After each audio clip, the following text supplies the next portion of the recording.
तो ईरान और अमेरिका में लड़ाई एक बार फिर से शुरू हो सकती है। नमस्कार, मैं हूं नीलू। तो डोनाल्ड ट्रंप ईरान के साथ हो रही बातचीत से बेहद निराश हैं। और दूसरी आज की बड़ी खबर ये कि यूएई भी वो देश था अरब का जिसने ईरान पर हमला किया। जी हां, ये बड़ा खुलासा हुआ है। इन दोनों खबरों पर विस्तार से बातचीत करेंगे, लेकिन पहले बात फ्रस्ट्रेटेड ट्रंप की कि अब वो बातचीत को लेकर बेहद फ्रस्ट्रेटेड है। जी हां, उन्होंने जो बातें कही हैं उस बात को आपको बताते हैं। अमेरिकी आर्मी को बड़े पैमाने पर हमले का आदेश देने पर अब ट्रंप विचार कर रहे हैं और उनका कहना है कि अब वो इरिटेट हो चुके हैं। जो बातचीत चल रही थी वो बातचीत नहीं बन पा रही, इसलिए उनको लगता है कि अंतिम विकल्प अब हमला करना ही ईरान पर रह गया है। सीएनएन ने अपनी एक रिपोर्ट में दावा किया कि ट्रंप मौजूदा स्थिति से पूरी तरह से उकता चुके हैं। उनको लग रहा है कि सैन्य हमलों के जरिए ईरान को डील करने पर मजबूर किया जा सकता है। यानी अब कोई विकल्प ट्रंप को लगता है कि नहीं बचा है।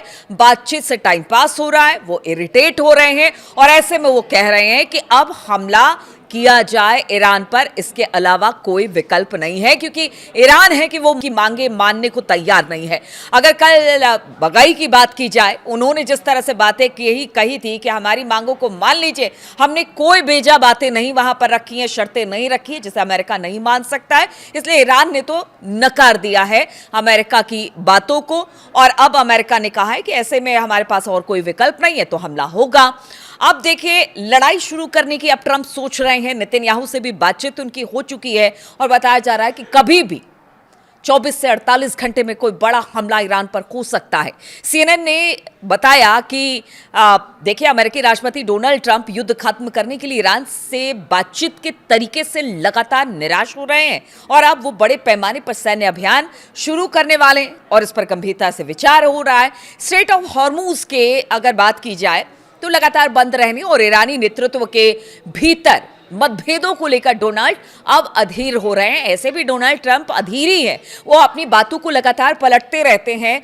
हर रोज एक नया कह लीजिए कि बयान दे देते हैं। सुबह कुछ, दोपहर कुछ, शाम कुछ, रात होते होते कुछ और बयान दे देते हैं। और अब जिस तरह से हर बात को ईरान ने नकारा है, उनकी हर बात को मानने से इनकार कर दिया है, अब ऐसे में तो डोनाल्ड ट्रंप का अधीर होना बनता ही है।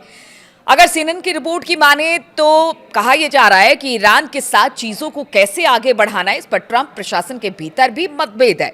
यानी अब ट्रंप को लग रहा है कि यहां पर हमला किया जाए, लेकिन जो ट्रंप प्रशासन है वो नहीं चाहता, वो दो धड़ों में बटा हुआ है। उनका मानना है कि नहीं, अभी बातचीत जारी रखें, और एक धड़े के मानना है कि नहीं, अब युद्ध की स्थिति बन रही है, अब युद्ध ही इसका विकल्प है। अमेरिकी अधिकारियों को लगता है कि ईरान ईमानदारी से बातचीत नहीं कर रहा है। ऐसे में कुछ अधिकारी अधिक आक्रामक रुख, यानी कि एक बड़ा हमला करने की बात डोनाल्ड ट्रंप को कह रहे हैं कि आप अब हमला कर दीजिए, और सैन्य हमला करने पर उनको जोरदार चोट पहुंचेगी, जैसे वो हमारी बात मान लेंगे।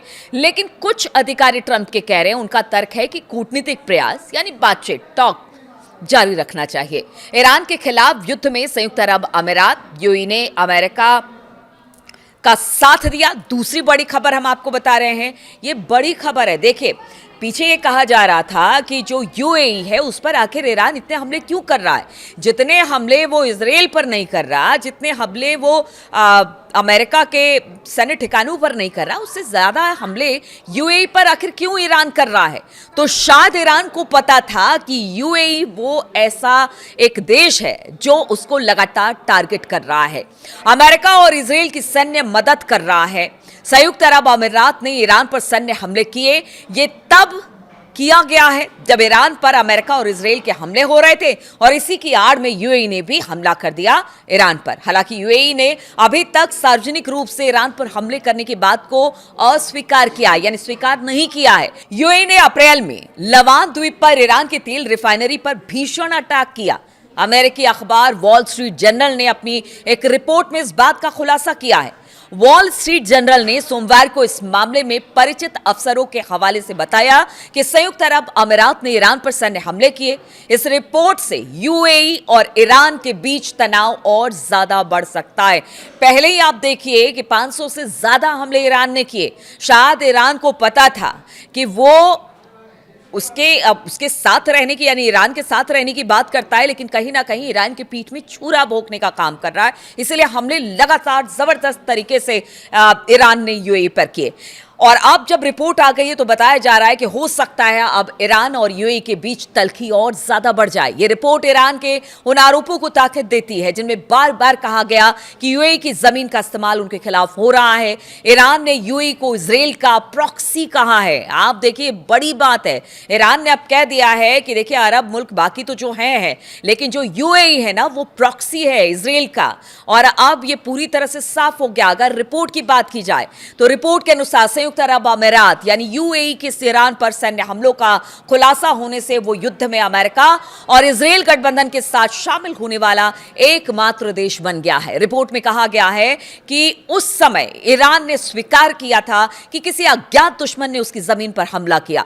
हमले के बाद ईरान ने यूएई और कुवैत पर मिसाइलों और ड्रोन से हमला किया। लोग पूछते रहे कि आखिर ये हमला अरब देशों पर क्यों किया जा रहा है, जबकि ईरान की दुश्मनी इजराइल और अमेरिका से है। अब ये पता चलता है कि ईरान के अफसरों को यह पता था कि यूएई से उसको निशाना बनाया जा रहा है। लवान द्वीप पर यह हमला एकमात्र ऐसा एक उदाहरण है जिससे पता चलता है कि यूएई ने युद्ध में सक्रिय रूप से भाग लिया और ईरान के खिलाफ जबरदस्त तरीके से हमला किया, अमेरिका और इजराइल के साथ मिलकर।